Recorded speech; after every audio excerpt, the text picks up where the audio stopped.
can get started. Very nice to meet you all. Products we love, and why do we love them? It's simple, and it's reliable, and it's attractive. It's very user-friendly, it's reliable, it's kind of on the more feeling side. It's very good for your motivation, being able to share with your friends.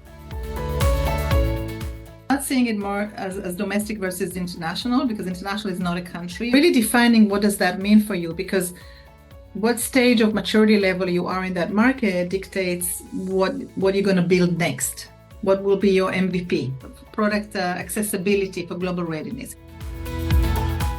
What's more interesting and maybe even more relevant is what they're not telling us. Looking at information architecture, at site architecture, how to make each funnel more intuitive. And in Asia, people prefer a more guided user experience.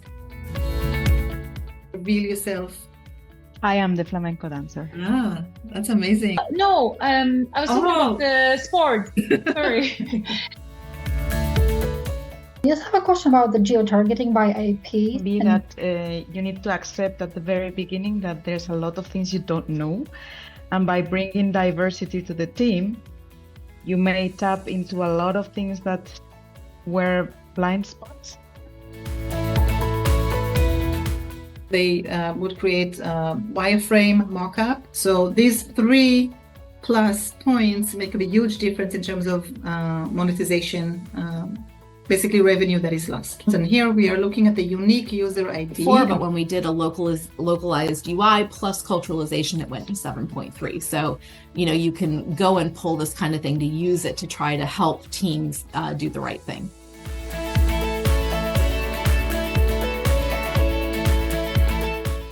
What does it look? What does it remind you of? What feeling does it invoke?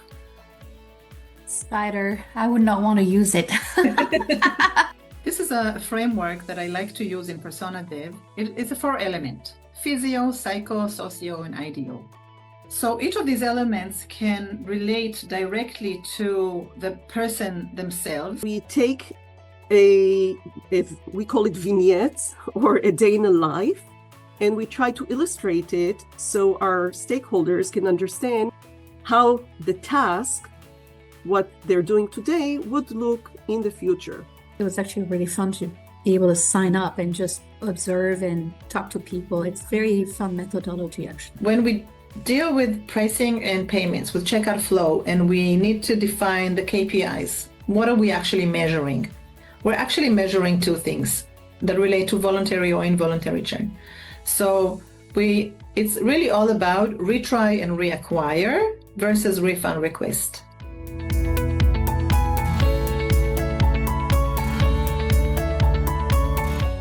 Well, in order to make your model return what you want, you have to be much more specific than that. Maybe topics that all of these models don't have a lot of material on, like more local holidays. So we did a building model of trying to get it more and more exact, but still trying not to get too specific on the language or things like that. And I hope that you strive in your companies when you try to let's say consult or implement or produce any kind of AI solutions.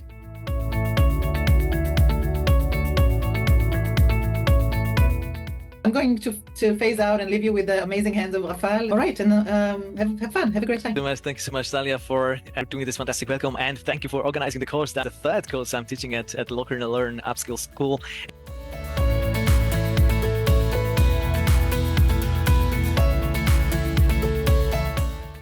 During these classes, what I'm about to teach you is how to, keep those balls in the air and how to actually use these skills to do something quite impressive. Okay?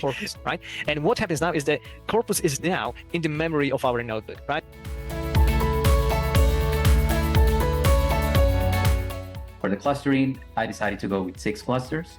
I play around with clusters like several times, because when you start to consolidate them, it might be wrong.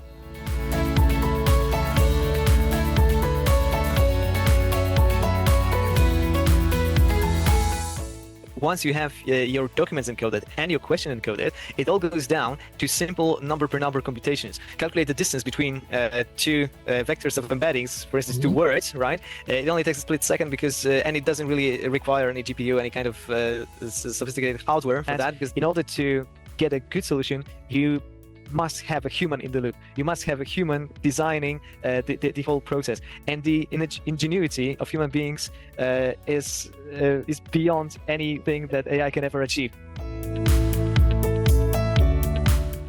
I'll ask you to write 1 or 2 words that comes to your mind when you think of the word culture. Identity, upbringing, thank you, roots, foundation, connection. I love it. In Brazil, it's not polite to turn up at a party on time, and definitely not before.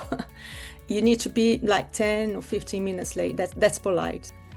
It is more important to come with inquiry and curiosity than to be the expert on that culture. So cultural humility essentially says, as a way to prepare for meetings overseas, the best thing to do is just to research the culture and ask questions. What is so fantastic about this idea is that agentic AI is the first that actually allows us to build something that we have control over. Agentic AI workflows allow for the involving human in the process.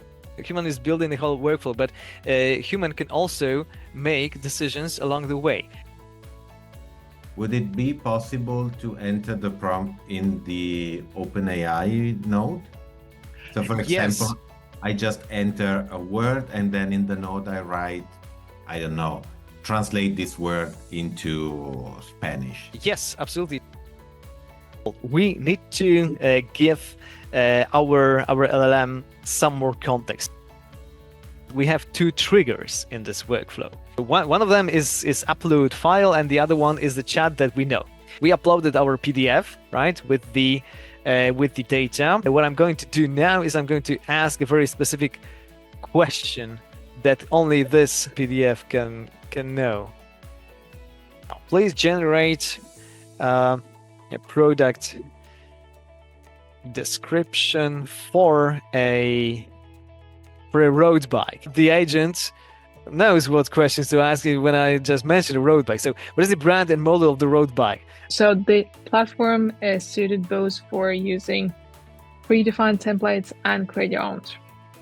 Absolutely. We start with the basic template, and you then modify it. Then you maybe combine some new tools to work together. What are those guardrails now, focusing maybe not on image generation but on text generation? So let's exchange those models and let's see how it affects the speed, the cost, right, and of course the quality of the output. This is actually what will let us integrate our workflows with the outside world. Our neural networks, which you are using right now, try to mimic this architecture, I would say, of human brain. You mentioned that one of the things you could ask it to do was to determine whether or not text was engaging. And is that something that we can define? Can we define what engaging is? Absolutely, very, very good question. This description will be then used in the prompt to AI to describe what we mean by a certain category. Let's stay in touch. As I said, not a goodbye. It's a see you later.